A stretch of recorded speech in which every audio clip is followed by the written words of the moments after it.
posibilidad de otra economía.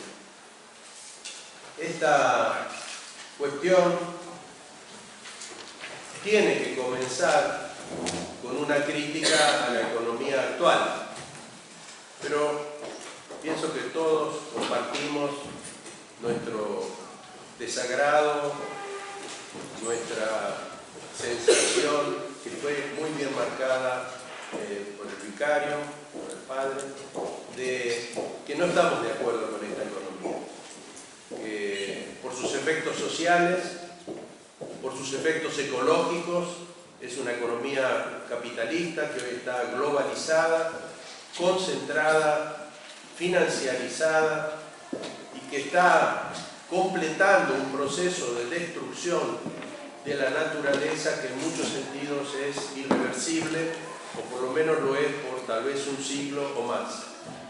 Experimentamos todos, algunos pueblos más que otros, las consecuencias de este desastre ecológico anunciado y sin embargo no tenido en cuenta por la irresponsabilidad de los que dirigen la economía mundial, sean los grupos corporativos, sean los gobiernos que colaboran con este proceso.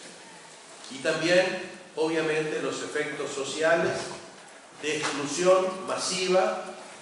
Siempre hubo exclusión, siempre hubo pobreza, siempre hubo indigencia, pero lo que se ha precipitado en estos 30, 40 años, que empezó en América Latina, empezó en Chile con la dictadura de Pinochet, siguió en Argentina con la dictadura de Videla. Aquí se probó, hizo sus primeras armas el neoliberalismo, que después se extendió, que ahora llega a Europa, que está pasando por una crisis muy importante como consecuencia de ese sistema económico. Entonces no voy a abundar más en esto, pero sí plantear que tomamos la tarea que nos ha dado los movimientos sociales. Los movimientos sociales reunidos en el Foro Social Mundial, empezando en el año 2001, plantearon como lema que otro mundo es posible. Afirmaron que este mundo tiene que ser superado y que es posible otro mundo. Es decir, no quedarnos en la crítica, en la lamentación, sino construir otro mundo. Ahora, es evidente que no es posible construir otro mundo si no construimos otra economía. Entonces hemos tomado, con mucha gente, muchos investigadores, políticos y por supuesto dirigentes de los movimientos sociales, han tomado esta tarea de construir otra economía y por supuesto se tienen que preguntar cómo esto es posible, qué es y además qué características puede tener esa otra economía, que es básicamente el tema al que me voy a dirigir. Un autor que hoy está siendo leído, releído sistemáticamente en todo el mundo y traducido a idiomas donde estaba traducido es Karl Polanyi. Karl Polanyi, usando estudios antropológicos, estudios históricos, estudios económicos y observador agudo de lo que estaba pasando antes, durante y después de la Segunda Guerra Mundial, decía: es imposible pensar otra economía si no cambiamos nuestros esquemas mentales. Entonces, le daba mucha importancia a la posibilidad de no solo de criticar la existente, sino de poder pensar otra economía. Pero lo hacía basado en estudios empíricos y no solamente en una avanzada del pensamiento filosófico. Polanyi hizo una crítica a la economía ortodoxa, a la teoría económica ortodoxa, a la doctrina económica ortodoxa, la economía liberal, la economía que él llamaba formal. Una economía que hoy sigue absolutamente presente como economía ortodoxa, es la bandera doctrinaria del neoliberalismo, que se construye a partir de la siguiente cuestión. Se preguntan qué es lo económico y se responde: económico, economizar.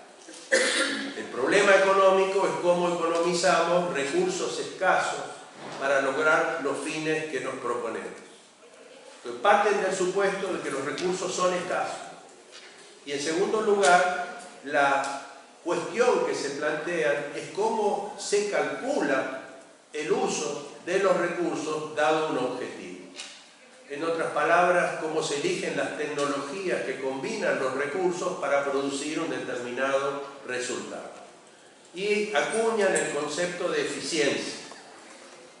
Una asignación de recursos va a ser eficiente en la medida que efectivamente minimiza los costos de lograr el resultado o, dado los recursos, maximiza ese resultado.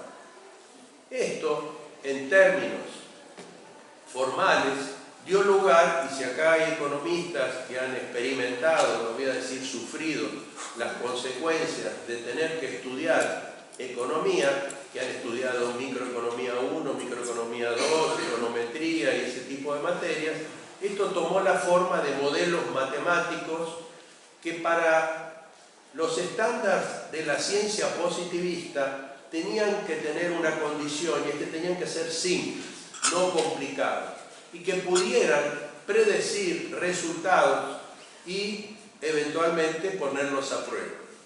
Este ponerlos a prueba nunca se hizo correctamente, porque hay innumerables pruebas de que esas predicciones no funcionan y sin embargo se sigue usando la misma teoría. O sea, la corroboración no se da el rechazo de las hipótesis de esa teoría y sin embargo se va sosteniendo. ¿Cómo se sostiene? No por la verdad, porque en las pizarras podemos demostrar lógicamente que esa teoría es incongruente. Después podemos mostrar prácticamente que su aplicación no logra los resultados que se anticipan. ¿Cómo es sostenida, sin embargo, a lo largo de un siglo esta teoría? Por la fuerza, por el poder, no por la verdad. Esto que Polanyi planteaba implicaba además una discusión sobre la antropología que estaba atrás de esta teoría.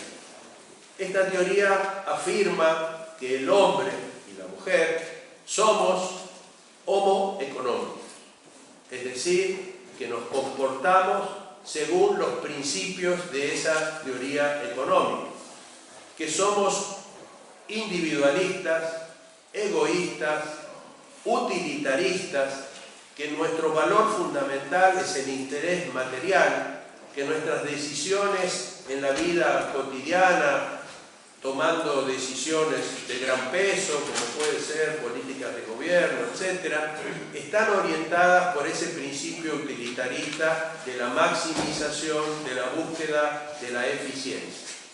Esto implicaba barrer con todas las otras motivaciones, con todos los otros valores que sin duda tenemos los seres humanos, las sociedades, las comunidades. Por supuesto que no podían negar que, por ejemplo, había valores religiosos o que había valores morales que tenían que ver con la solidaridad, con la filantropía, con la cooperación, pero decían, eso no es cuestión de la economía, eso tiene que ver con los valores, con los gustos, si uno quiere ser solidario lo es, pero cuando llega el momento de lo económico se va a comportar buscando el máximo beneficio y lo va a hacer a costa de los demás. La absolutización de este principio implicaba no hacerse responsable por la situación de los otros. Desde ese punto de vista, el otro, como se dijo acá, era visto como una cosa. El otro podía ser utilizado como un recurso más. Fíjense ustedes que tenemos metido en el sentido común el término mercado de trabajo. Es decir, que la capacidad de trabajo de la población pasa y es asignada a través de un mercado, no de una decisión con bases filosóficas, con bases de valores, por ejemplo, que afirmaría que todo el mundo tiene que tener una participación en la división social del trabajo, que todos debemos aportar a la sociedad y que nuestros derechos están vinculados con las responsabilidades que tenemos. Esa visión, basada en un autor como Adam Smith, decía que somos competitivos, pero es más, que el mercado no puede funcionar si no nos comportamos así. Si yo voy a comprar carne al carnicero y me preocupo por su situación personal cuando tomo la decisión y digo está pasando por un momento malo, tiene una hija enferma, le voy a comprar más carne para que pueda ir a atenderla más rápido, el mercado no funciona. Yo tengo que ir y sacar la máxima ventaja posible de esa relación de intercambio. Esa teoría es la que hoy domina y es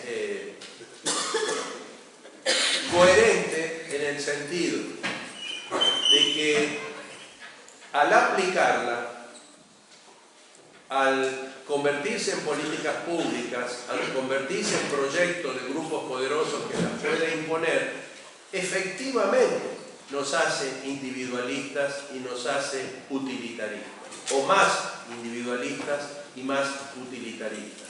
Porque el mensaje del mercado es sálvese quien puede, compitiendo, viendo cómo consigue recursos, y esto lo hace a costa de los demás si es que esto es necesario. Si llega a haber cooperación, va a ser oportunista, va a ser porque me conviene, no va a ser... Si llego a tener una fundación para tener actividades filantrópicas, es porque va a mejorar mi imagen y eso me va a hacer más competitivo. Entonces voy a usar el concepto de responsabilidad social de las empresas como parte del marketing. Esto no quiere decir que no haya empresas que no sean efectivamente preocupadas por situaciones sociales. Por supuesto que las hay.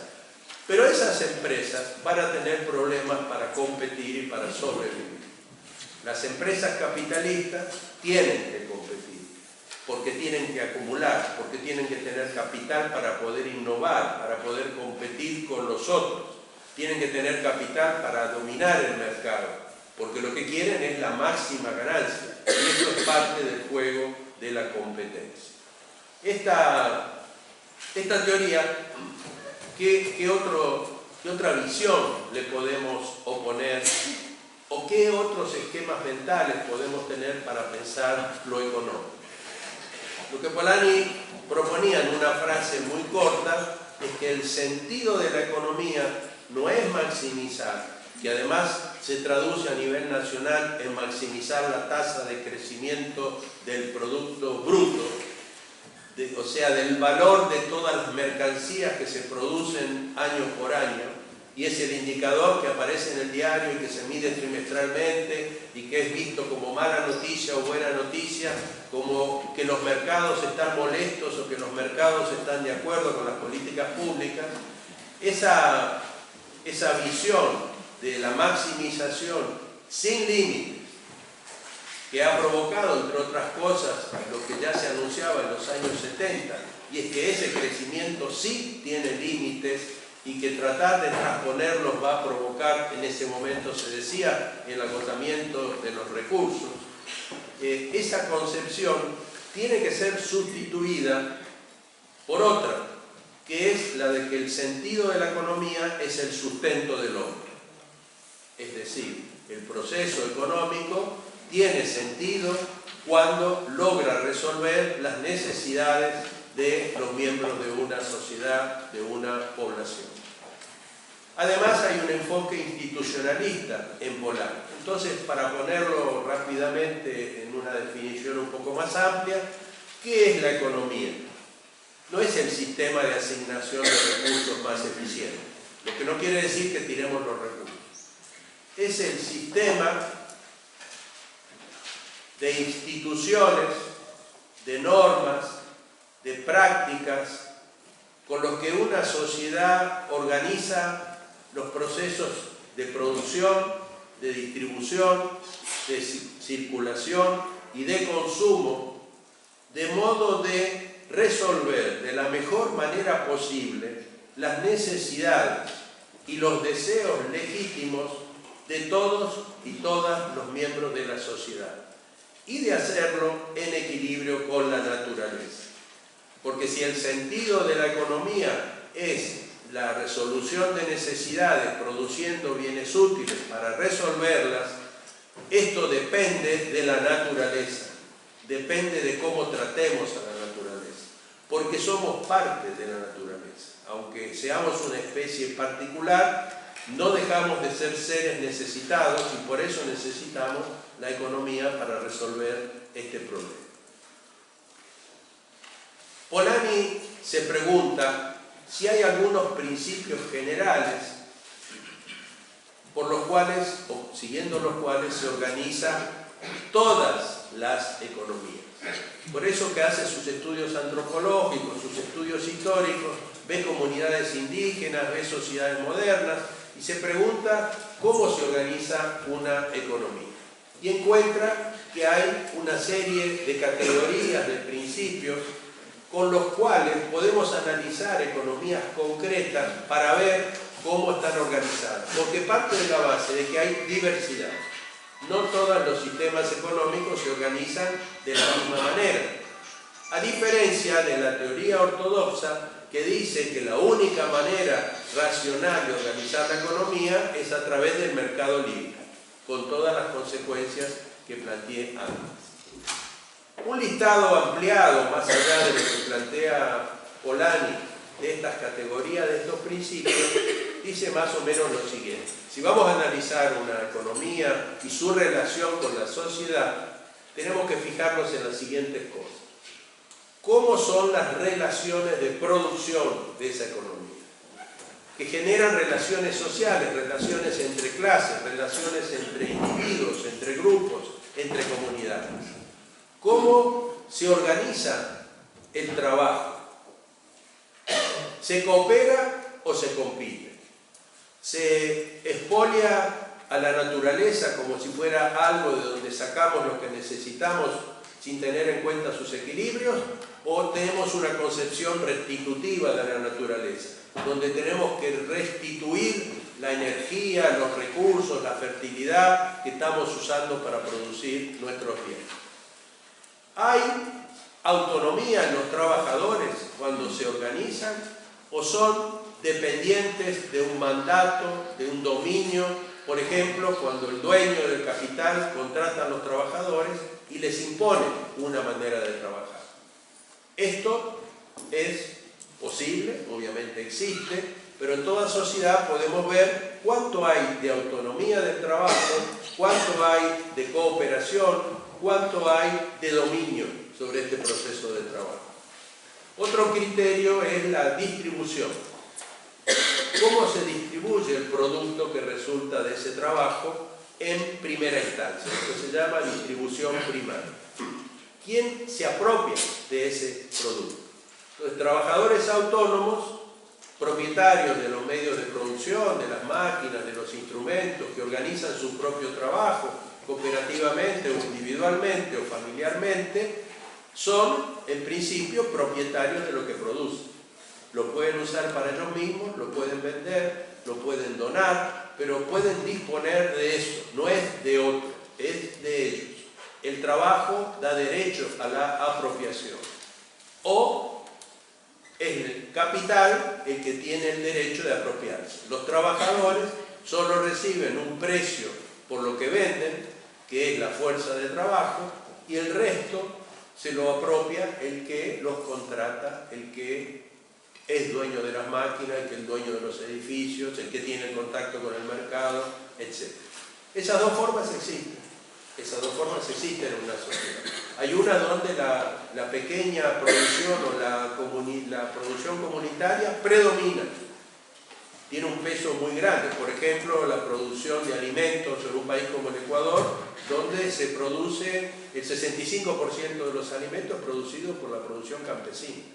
O podemos encontrar sociedades donde prácticamente está todo esto en manos de empresas capitalistas. A veces se asocia esto con el llamado desarrollo. O sea, desarrollo entendido como extensión del mercado, como generación de empresas con capacidad de innovar, de maximizar y todo lo demás que estamos diciendo. Hay otra categoría que es la redistribución. Ya cada uno tiene lo que se apropió de lo que se produjo, pero ahora, y Polanyi dice, toda sociedad tiene mecanismos de redistribución. No hay una sola sociedad donde no haya redistribución, que siempre implica una autoridad central donde parte del excedente producido se concentra y luego es redistribuido. Esto puede ser en una comunidad indígena a través de la producción excedente de maíz, que está más allá de lo que necesitan los productores que han tenido éxito en la cosecha, y que en lugar de tenerlo para, por ejemplo, venderlo y enriquecerse y empezar a diferenciarse del resto, la comunidad, para defender su integridad, acumula esto para guardarlo para la próxima cosecha si hace falta, para situaciones de emergencia, y lo que está más allá de eso, lo quema, que nadie se lo apropie. ¿Cómo lo quema? No con una fogata. Hacen chicha, se emborrachan toda la comunidad, hacen una gran fiesta que dura varios días, es un momento de socialización, de encuentro, y todos participan de eso, y participan los que tuvieron una mala cosecha y los que tuvieron una buena cosecha. Eso está en las costumbres, en los usos de esa comunidad. Y en una sociedad moderna es el Estado el que juega ese papel. A través, por ejemplo, del sistema fiscal. Se cobra un impuesto mayor a los que ganan más, o así debería ser por lo menos. Y se redistribuye. Hoy se redistribuye, por ejemplo, como dinero mismo, como transferencias monetarias a los sectores más pobres, indigentes. Se redistribuye a través de la educación gratuita, de la salud gratuita, del subsidio a servicios esenciales. Entonces el Estado juega ese papel. Por supuesto, en unas sociedades puede ser una redistribución más progresiva o menos. Incluso puede llegar a ser regresiva. Alguna vez el presidente Reagan dijo: vamos a sacarle los impuestos a los ricos para que puedan acumular y generar más empresas, y vamos a cargarle más impuestos a los pobres, a los consumidores. O sea que a veces hay, y el neoliberalismo hizo eso. En mi país teníamos la distribución del ingreso, era 50% entre el capital y el trabajo, y cuando terminó el periodo de la dictadura estábamos en 30 y 70% aproximadamente. Hay procesos de redistribución positivos o negativos. Lo que marcaba Polanyi son los positivos, que tienen una función: mantener la integración de la comunidad o de la sociedad. Una vez distribuido y redistribuido, el producto es usado o directamente o mediado por el intercambio. El sistema de registro de lo que es la economía en estas sociedades, el sistema internacional de cuentas sociales, etc., no lo registra, no lo considera parte de la economía. Es lo que los campesinos consumen de su propia producción, es lo que en los hogares urbanos, por ejemplo, la autoconstrucción de vivienda o la producción de alimentos para el propio consumo, el cuidado de los niños, la atención, el lavar, el planchar, el limpiar, todo eso. Es una definición muy curiosa que es coherente con la visión de economía ortodoxa, porque como no se vende, como no va al mercado, no es considerado riqueza. Para la segunda concepción, que dice de lo que se trata es de producir los bienes y servicios necesarios para resolver las necesidades, esta actividad económica, este trabajo, es económico. Vean ustedes la paradoja de que si yo en mi casa plancho la ropa, eso no es considerado actividad económica. Pero si pongo una tintorería o una lavandería, entonces se registra como actividad económica. Si cocino, no es actividad económica. Si pongo restaurante, es actividad económica. Para una concepción de que la economía produce lo necesario para resolver necesidades, ambas son actividades económicas. La segunda manera es la reciprocidad, es decir, el don, que acá se menciona. Es dar sin esperar recibir a cambio de aquel al que uno da. Dar, eso sí, con la esperanza de que cuando yo necesite, alguien me va a dar. Un ejemplo de esto, por ejemplo, es los donantes de sangre. El donante de sangre, para empezar, ni sabe generalmente a quién va a ir la sangre, mucho menos piensa que a esa persona le puede exigir que le dé sangre cuando la necesita. Entra en una red donde todos, este mecanismo de comercio, de fijación de precios, tiene muchas representaciones. Por ejemplo, en las costumbres del Ecuador, si aumenta la tarifa del transporte público, salen los jóvenes a la calle a apedrear a los ómnibus, a protestar y hacen bajar la tasa. Por alguna razón, en esa cultura, subir la tarifa del transporte público es visto como una ofensa, como una falta a una moral. Esto se ha ido marcando históricamente. Entonces hay que subsidiar al transporte y los gobiernos saben que tienen que hacer eso. Lo mismo pasa con las garrafas de gas. Es muy difícil subir el precio de la garrafa de gas. En cambio hay otras cosas que los precios suben y nadie protesta, más allá de las protestas normales, por qué sube el costo de gas. Entonces hay ciertas cosas, la educación.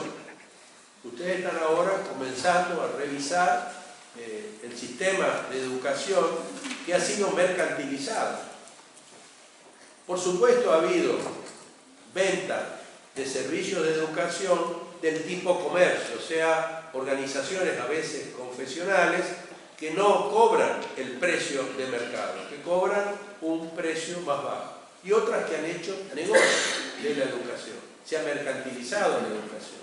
Volver ahora a un sistema donde o no se cobra nada o se cobra algo que es aceptable, digamos, es un intercambio donde se paga para recibir el servicio, pero que no está fijado por el mercado. Y el otro modo de intercambio es el mercado, donde los precios son fijados por las reglas de la oferta y la demanda, que lejos de ser libres, en el modelo teórico son libres, hay competencia, nadie puede fijar el precio, lo fijan la oferta y la demanda. En la realidad lo fijan monopolios, lo fijan empresas formadoras de precios, lo fijan los intermediarios, lo fijan los supermercados, o sea, grandes grupos económicos participan en el mercado y fijan los precios. Pero aunque no fuera así, cuando uno va a comprar se encuentra con que el precio está dado y no es posible negociar. Si yo voy a comprar en una feria popular, en el mercado de Otavalo, en Ecuador, indígena, y entro y quiero comprar un poncho y veo y digo, este me gusta, ¿cuánto cuesta? Y me dicen que cuesta $100. Si yo simplemente pago, la marchanta me dice, o se queda mal, porque ese precio está fijado para negociar. Entonces hay un juego, yo tengo que dar un precio más bajo, por ejemplo digo 80, ella dice 95. Yo digo 88, ella dice 93. Finalmente llegamos a un acuerdo. Es un juego, es parte de la cultura. También si yo me dice $100 y digo le pago 10, ni sigue conversando conmigo, porque lo considera una ofensa. Si yo voy al supermercado, ¿alguna vez ustedes negocian los precios con la cajera del supermercado? No hay manera, es una relación absolutamente fría. Incluso ya vamos a un sistema donde paso con el carrito y la computadora dice cuánto tengo que pagar, pongo la tarjeta y ni siquiera hace falta una persona para hacer eso. Va a sonar una campana si yo salgo con el carrito sin haberlo pasado por ahí. Todo el mercado es frío, es inhumano, es un mecanismo. La economía de mercado implica dejar el proceso de producción de lo que es requerido para resolver las necesidades en manos de un mecanismo que además tiene poderes en su interior. Lo que Polanyi decía es las sociedades no pueden hacer eso. Las sociedades tienen que controlar cómo se organiza el proceso de producción. Luego viene el momento del consumo y acá aparece la posibilidad de un consumo ilimitado, del consumismo, de que quien puede consume, de un mercado que a través de la propaganda nos hace desear y desear más cosas, o la posibilidad de un consumo responsable, de un consumo ecológicamente responsable, socialmente responsable. El mercado y las estrategias de las empresas compitiendo, que el mercado les exige que compitan, nos convierte en consumidores de lo infinito, o sea, nos mantiene absolutamente insatisfechos.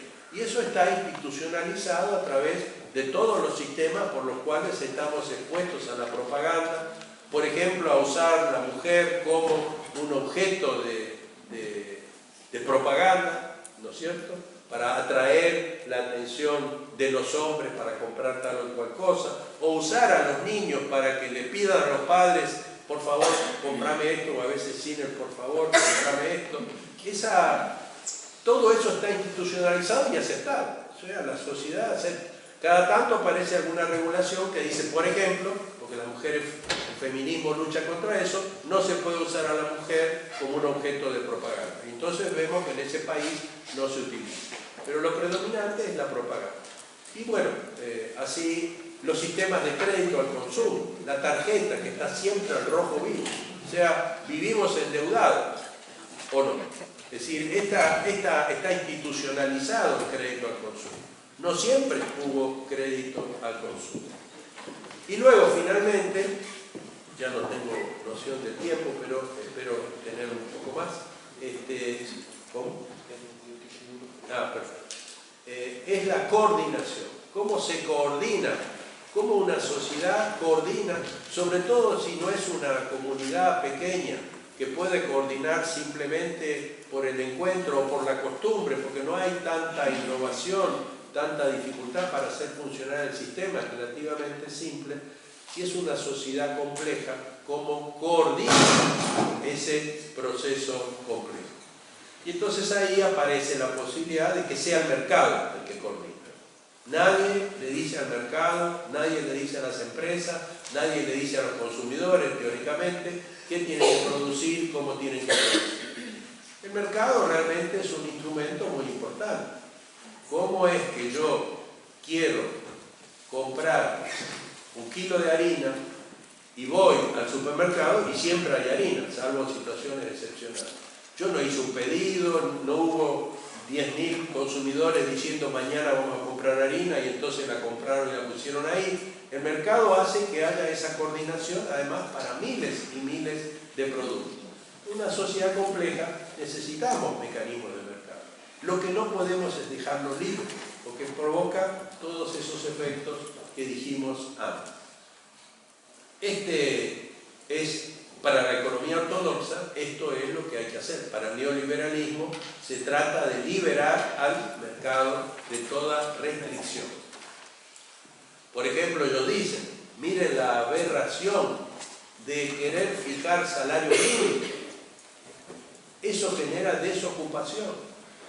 Si se dejara, si no se interviniera en el precio, los salarios bajarían lo suficiente como para que los demandantes de fuerza de trabajo ocuparan a todo el mundo. Entonces, esta intervención social, política, hace que el mercado no funcione. ¿Qué tiene esto que ver con la calidad de vida de los trabajadores? Porque ese salario, por ejemplo, si se lo dejara libre, bajaría a tal nivel que una enorme mayoría de los trabajadores trabajarían, pero no podrían mantener a su familia, mantenerse. Entonces el mercado es muy salvaje si se lo deja libre. Esas son las recomendaciones. No precios máximos, no precios mínimos, no influir el Estado sobre las tecnologías, lo que se decía acá, tecnologías humanas, nada de eso debería ser tenido en cuenta. ¿Qué otra manera de coordinación hemos tenido? La planificación. La planificación de los países del socialismo real, que todavía está vigente en Cuba, por ejemplo. Ustedes acá en Chile, antes de la dictadura, tenían un sistema de planificación que veníamos a estudiar, interesante, planificación regional, que trataba de orientar a dónde iban las actividades para que hubiera una distribución en el territorio, etc. En América Latina había consejos nacionales de desarrollo y planificación. Todo esto fue borrado por el neoliberalismo. Hoy está reapareciendo en países como Ecuador, Bolivia o Venezuela, por ejemplo. Bueno, estos principios, estas categorías son los que tenemos que analizar, dice, para poder valorar una economía. ¿Cuándo la valoramos? Cuando decimos si está funcionando bien, si está cumpliendo o no el sentido de la economía, tenemos siempre y necesariamente un principio ético. La juzgamos desde el deber ser, desde un deber ser que asumimos. El deber ser de la teoría ortodoxa es el individualismo irrestricto y la propiedad privada irrestricta. Desde ahí se juzga cómo está funcionando la economía. El individualismo utilitarista, que implica maximizar, acumular, y el crecimiento económico sin límite, son coherentes con ese principio ético. El principio ético de la economía social, de la economía sustantiva, es la reproducción en las mejores condiciones posibles de la vida. Entonces voy a examinar una economía para ver si genera situaciones donde la vida humana no se está reproduciendo adecuadamente. Por ejemplo, sí, se puede vivir biológicamente, pero sin dignidad, sin lo que la sociedad considera digno, en términos materiales, en términos de relaciones sociales. Por ejemplo, se puede tener un buen salario, pero ser un esclavo del trabajo. Es más, hoy en América Latina vuelve a aparecer el trabajo esclavo, el trabajo infantil se va reapareciendo. Entonces se puede sobrevivir, pero en condiciones inhumanas, en condiciones que no consideramos dignas. Este principio ético distinto hace que veamos de otra manera, examinemos de otra manera cómo está organizada una sociedad. Y llamamos a esto economía social porque tiene mucha atención sobre qué pasa con la sociedad. Si la economía no se la valora en términos económicos y mucho menos de mercado, sino qué consecuencias tiene sobre la convivencia, sobre la estructuración de la sociedad. Una economía de mercado libre genera una economía de mercado, una sociedad de mercado, donde cada uno es según lo que tiene, donde cada uno es según el estatus que le da su nivel de consumo, si tiene el auto nuevo o no tiene el auto nuevo. Entonces una sociedad competitiva, una sociedad de la envidia, es una sociedad que desde muchos puntos de vista no es una sociedad que queremos, por lo menos así pensamos mucho. Una sociedad que discrimina, que ve al pobre, que lo estigmatiza, que lo ve como, por ejemplo, y para autojustificarse, que no quiere trabajar o que no estudió lo que tenía que estudiar.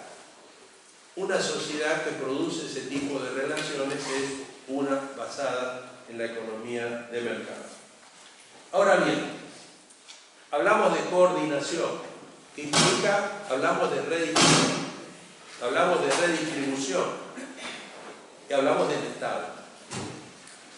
Una de las cosas que podemos evaluar de una sociedad y su relación con la economía es si hay democracia o no hay democracia. Porque las decisiones sobre la redistribución, las decisiones sobre la coordinación, las decisiones sobre la regulación del mercado son tomadas por sistemas políticos o por sistemas de autoridad. No tiene que ser necesariamente político como lo entendemos en la sociedad moderna occidental. Esta cuestión implica lo siguiente, anticipándonos. Otra economía no es posible sin otra política. Los sistemas políticos que tenemos y que predominan y que son llamados democracia no favorecen la participación de la sociedad en la definición de qué es lo digno, de qué es lo racional, de si hay que cuidar y cómo hay que cuidar la naturaleza, Todo esto resultado de decisiones muchas veces masivas, pero irresponsables. Puede ser que todos estemos contribuyendo a la escasez del agua porque dejamos abierto el grifo innecesariamente en las ciudades. Puede ser que estemos haciendo eso. No es solo que los grandes grupos son, pero si la población está informada, si entiende las consecuencias, se va a comportar de otra manera. Para eso necesitamos que el agua no sea negocio, porque para negocio, cuando más gasto de agua, más ingresos voy a tener. Que el agua sea un bien público y que la sociedad, a través de sus sistemas de deliberación, pueda decidir qué hacer. Por ejemplo, que pueda decidir si quiere privatizar los servicios o no. En la Argentina, el presidente Menem privatizó todo. En el Uruguay hubo una consulta popular y dijeron no queremos privatizar los servicios. Entonces, la sociedad puede decidir, se puede equivocar, pero bueno, si hay alguien que se equivoca son los políticos profesionales, o sea, a salvo del error no hay nada. Esta cuestión entonces es importante. La otra es los valores, la moral, los criterios que las comunidades tienen sobre qué es lo bueno, qué es lo correcto y qué es lo incorrecto.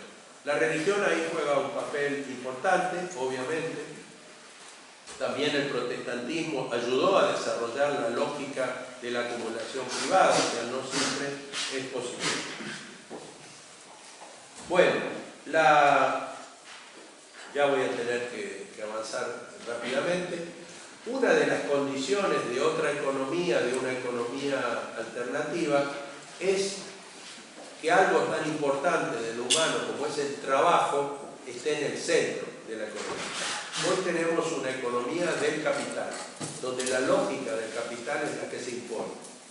Queremos una economía centrada en el trabajo creador, no en el trabajo esclavo, en un trabajo que nos permita desarrollar nuestras capacidades, que nos permita cooperar, que nos permita ser solidarios, que nos permita pensar si lo que producimos afecta al medio ambiente o la calidad de vida de la gente, un trabajo autónomo, organizado, y no estoy hablando solamente de cooperativas, estoy hablando de toda la sociedad organizando el sistema de división social del trabajo.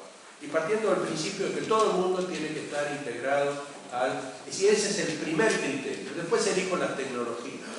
No elijo las tecnologías y digo sobrepoblación. Esa es otro criterio, otra economía.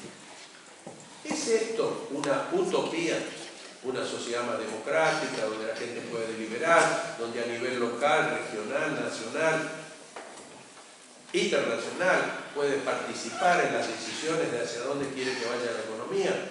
Una sociedad más solidaria, una economía más solidaria. ¿Es esto una utopía? Utopía quiere decir imposible, ¿no es cierto? Entonces, si es utópico, nos van a decir, no, ya se acabaron las utopías, nos hicieron muy mal las utopías, queremos ser realistas, pragmáticos. Si se puede corregir un poquito esto, lo corregimos. Pero en realidad lo que queremos es insertarnos en esto. Esta concepción solo se puede enfrentar hoy, dado el pragmatismo de las sociedades latinoamericanas resultantes del trabajo ideológico y la presión que ha puesto el neoliberalismo, solo puede esto ser contrarrestado mostrando que es posible. Entonces, acá hay un término que acuña Boaventura de Sousa Santos, un autor de Portugal, de la Universidad de Coimbra, que tiene una obra muy importante y que tiene un impacto muy grande en las ciencias sociales, que dice: lo que necesitamos es una heterotopía, no una utopía. Es decir, esa cosa buena que queremos, esa corrección, esos otros valores, esas otras maneras de organizar la economía, no es que están allá como un horizonte imposible, pues cada vez que me acerco se aleja, sino que están en la realidad y tengo que ubicarlos, porque en general están escondidos, están ocultados por la misma ciencia social. Entonces él habla de la indolencia, de la sociología que no se ocupa de mostrar las opciones que tiene la realidad. Efectivamente, a través de las tesis, a través de investigaciones, a través de rebuscar en la información, encontramos que hay una enorme cantidad de experiencias en el continente, chicas, medianas y grandes, que muestran que es posible comenzar a elaborar, a poner en marcha otras formas económicas que son acordes con este principio de la economía social y solidaria.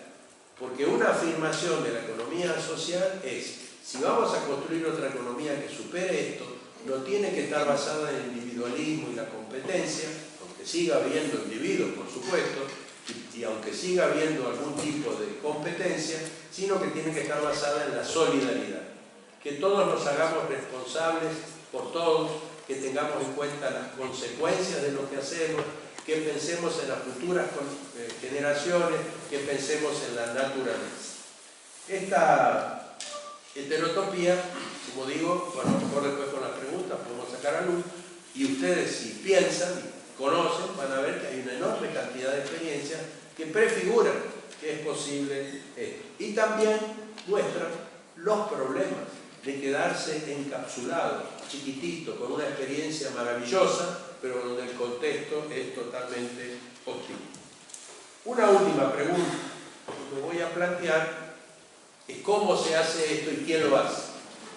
Entonces, hay muchas experiencias, y no he tenido tiempo de hablar de lo que aquí se entiende normalmente como economía solidaria, también en mi país se le llama economía social, que son estos programas de inserción de los excluidos en el mercado. Es poder producir algo para venderlo y tener un ingreso. Ese es el mismo mercado que los excluyó y que estadísticamente podemos saber que va a seguir excluyendo.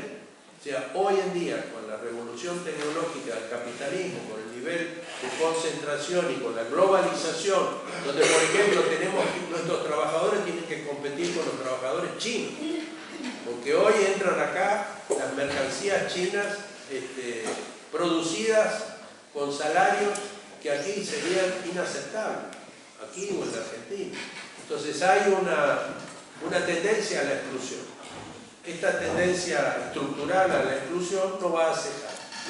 Entonces, insertarse en ese mismo mercado es que a lo mejor hoy estoy incluido, pero mañana vuelvo a estar excluido. Entré al mercado porque no entró otro, porque salió otro. Entonces no podemos hacernos cargo buscando. Yo puedo pensar, hay planes de recapacitación de personas desocupadas o que nunca se ocuparon. Entonces puede haber una fila de 500 personas para tomar el programa. Se hace el programa y yo le pregunto a los compañeros que organizan eso, ¿y tiene efecto? Dicen, sí, el 80% de los que pasan por este programa consiguen trabajo. Se resolvió el problema del empleo. Pero ahora yo voy al lugar donde se da el empleo y hay una cola de 10.000 personas buscando empleo. Estas 500 entraron. Pero ¿qué pasó con las otras 9.500? O sea, lo que hicieron fue adelantarse en la fila y mejorar su competitividad con los otros. Pero no resuelve el problema del empleo, el problema del ingreso digno. Estas propuestas de inserción se trabajan sobre todo a nivel micro, a nivel de familia, a nivel de pequeña comunidad, a nivel de emprendimiento, con mucha relación personal, y eso la hace valiosísimo. Pero si ya sabemos que eso va a pasar, ¿por qué no trabajamos directamente a nivel mesoeconómico? ¿Por qué no trabajamos directamente con redes? No esperar desde lo micro llegar a la red. ¿Por qué no trabajamos territorialmente? Donde en vez de que haya algunas actividades apoyadas por estos programas, trabajamos con la comunidad en su conjunto y, por ejemplo, decimos cuáles son las necesidades fundamentales de este territorio. Por ejemplo, necesitan alimentos perecederos que ahí no se producen. ¿Es posible reemplazarlos? ¿Es posible establecer un sistema de intercambio con otra región en términos de comercio justo? Pensar a un nivel por lo menos mesoeconómico. Y después está a nivel sistémico. O sea, y acá entra el Estado con un peso muy importante. Sin Estado es imposible construir otra economía. La sociedad fragmentada, esa economía de mercado, no es posible que se reconstituya como una totalidad de justicia, etc., si no es mediada por sistemas realmente democráticos y por el establecimiento de una autoridad legítima que tiene que ser legitimada continuamente, que no es que tiene el poder y por 4 años puede hacer lo que quiera, es fundamental para poder hacer esto. Incluso es fundamental hoy que se haga a nivel internacional. Por eso es tan importante el Mercosur, o el UNASUR, o el proyecto del ALBA que tenemos. Los estados son importantes. Fíjense ustedes lo que ha pasado en 3 países que se autodenominan revoluciones, que son Venezuela, Ecuador y Bolivia. La revolución bolivariana, la revolución ciudadana, la revolución de las comunidades o indígenas. Ahí fueron movimientos sociales, sobre todo en Ecuador y Bolivia, que tiraron abajo 2 y 3 gobiernos que querían seguir aplicando, que prometían una cosa y seguían aplicando programas neoliberales. Y finalmente pudieron poner gobiernos populares, el de Evo o el de Correa en este momento en esos países. Y lo primero que hicieron fue llamar a una constituyente, es decir, plantear un nuevo mandato a todos los futuros gobiernos. Y en esa constituyente está la economía social y solidaria, están los derechos de la naturaleza, está el reconocimiento de la pluralidad de formas económicas y no solo las empresas de capital, está el reconocimiento, por ejemplo, de la comunidad como una unidad económica, está el reconocimiento de que pueda haber formas de producción que tienen una base cultural distinta. Entonces, es posible trabajar a nivel sistémico y no solamente a nivel mesoeconómico. Lo que tenemos que hacer, ya termino, en estas acciones, en todos los niveles, el funcionario estatal, el que trabaja a nivel de coordinación mesoeconómico, el que trabaja a nivel microeconómico, es tener criterios estratégicos y principios éticos y juzgar cada decisión que toma desde esa perspectiva. No se puede decir soy solidario y dar limosna y después cuando estoy trabajando soy extraordinariamente competitivo y destruyo el trabajo de otro. Acá hay una incoherencia. Si se va a cambiar esto, tiene que haber una sinergia, tiene que haber una coherencia mayor. Y entonces está el quién, porque esto es una tarea gigantesca. ¿Es posible? Polari muestra que el mercado fue construido junto con el Estado moderno cuando hubo los cercamientos de tierras campesinas y comunitarias en Europa y se separó al campesino de la tierra y se creó el mercado del trabajo, porque el campesino ahora no tenía tierra y tenía que trabajar asalariado sí o sí, y se creó el mercado de tierra. La naturaleza se convirtió en tierra, que se corta, que cada propietario hace lo que quiere. Entonces hoy en Argentina cada propietario decide que lo más rentable es soja y hemos pavimentado el país verde de soja y de agroquímicos y se está destruyendo la fertilidad de un país completo. Entonces, esta propiedad privada de la tierra, esta propiedad del mercado, fue construida con violencia. Los campesinos se rebelaron. El neoliberalismo, después de la Segunda Guerra Mundial, se construyó el Estado planificador, desarrollista en América Latina, el Estado de bienestar en el norte, que duró 30 años aproximadamente. Y eso generó una sociedad distinta, más integrada, urbanización, desarrollo de la educación, de la salud, etcétera, los derechos humanos. Vino el neoliberalismo y construyó otra economía, desde el poder. Todos los procesos de industrialización que hubo en América Latina desapareció. Dijo, ahora hay que ser competitivo a nivel internacional, es más barato comprar afuera. Se hizo, o sea, se han construido economías completas, pero se utilizó el poder. Entonces no vamos a poder construir una economía con acciones parciales. Hace falta, hay estructuras de poder y no es que vamos a tomar el poder, hay que construir un poder distinto, hay que reinventar al Estado, como dice Boaventura de Sousa Santos. Y en esto, y por eso los ejemplos que di, los movimientos sociales son fundamentales. Tenemos que preguntarle a los movimientos sociales qué propuestas tienen para la economía, qué propuestas tienen los compañeros de los movimientos campesinos. Por ejemplo, nos dicen soberanía alimentaria, o sea, que cada país pueda decidir qué alimentos produce y cómo los produce y que no dependan del mercado mundial de alimentos, donde de pronto el capital financiero decide comprar alimentos y se va a las nubes, o se decide que el maíz se usa para alimentar a los autos y no a la gente. Entonces, no se puede depender en lo más básico del mercado global. Los movimientos indígenas que nos dicen que su historia de resistencia de 500 años frente al colonialismo, frente a la modernidad, muestran que ellos tienen una propuesta, una cosmovisión, una visión de cómo puede vivir una sociedad en comunidades, el buen vivir o el vivir bien, que hoy está siendo leído o tratado de entender en toda Europa y en otros países, que es una propuesta no civilizatoria, sino de acabar con el proyecto civilizatorio blanco, uniformizante, que ha usado el mercado para convertirnos a todos en consumidores o en trabajadores asalariados a nivel de todo el mundo. El movimiento feminista tiene una cosa que es la lucha del género por la equidad, pero tiene otra que tiene una teoría feminista cuyo objetivo fundamental es luchar contra el patriarcado, que tiene una historia más larga que la colonización en América. Esta explotación de la mujer por el hombre, este abuso de la mujer por el hombre, pero también un sistema que le fija al hombre roles que, si pudiéramos elegir, no querríamos. Es decir, no solamente ataca la humanidad de las mujeres, sino también la humanidad de los hombres, el patriarcado. O corrientes como la teología de la liberación, que plantean otra relación con otra lectura de los evangelios, donde por ejemplo dicen, donde hay pobres hay ausencia de Dios, y eso dice que nosotros en la realidad tenemos que trabajar para que esté Dios presente, y entonces tenemos que luchar contra la pobreza.